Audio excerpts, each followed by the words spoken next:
বছর শেষে শুরু হয়ে গেছে দর্শক সমালোচকের বিবেচনায় কোন কাজটি সেরা তা খুঁজে বের করার অনুসন্ধান। বলিউড বাদশাহ শাহরুখ খানের ছেলে আরিয়ান খান প্রথমবারের মতো ওয়েব সিরিজ নির্মাণ করেন। চলতি বছর মুক্তি পায় তার আলোচিত series the bats of Bollywood. চমকের খবর হলো ইন্টারনেট মুভি ডাটাবেস বা IMDb 2025 সালের তালিকা অনুযায়ী সবচেয়ে জনপ্রিয় ভারতীয় সিরিজ হিসেবে প্রথম স্থান দখল করেছে সিরিজটি।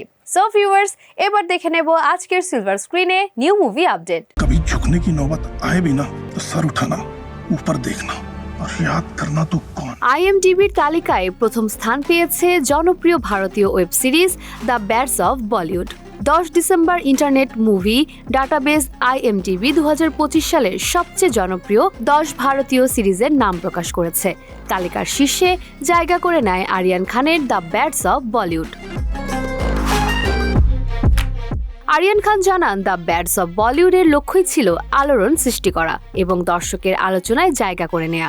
আমি এটিকে বলিউডের উন্মাদনা, জাদু, হাস্যরসে ভরা একটি গল্প বানাতে চেয়েছিলাম এবং আমি তা পেরেছি। তিনি আরও জানান, সামাজিক মাধ্যমে মিম, ভক্তদের আলোচনা ও তর্ক বিতর্ক দেখে বোঝা যায় যে সিরিজটি এখন সাংস্কৃতিক আলোচনার অংশ হয়ে উঠেছে। দর্শকদের ভালোবাসাই আমাকে সবচেয়ে বেশি অনুপ্রাণিত করেছে। সিরিজটি 18 সেপ্টেম্বর নেটফ্লিক্সে মুক্তি পায়।